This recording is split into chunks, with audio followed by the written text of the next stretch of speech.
ہمارے گھر میں ایک خوبصورت باغ ہے۔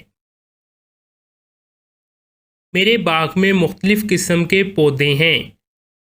اس میں مختلف پھول ہیں جیسے گلاب، سورج مکھی، کنول وغیرہ۔ یہ پھول اگنے میں سب سے آسان ہیں۔ ان پھولوں کے رنگ باغ کو خوبصورت بناتے ہیں۔ اس کے علاوہ میرا باغ مختلف قسم کی سبزیاں اگاتا ہے جیسے ٹماٹر، گاجر، گوبھی وغیرہ۔ میرا باغ اس بات کو یقینی بناتا ہے کہ سبزیاں تازہ ہوں اور کسی بھی کیمیکل سے پاک ہوں۔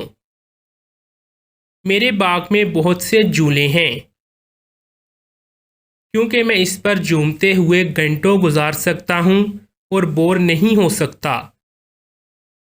کبھی کبھی میں سارا دن باغ میں اپنے تمام کام مکمل کرنے میں گزارتا ہوں۔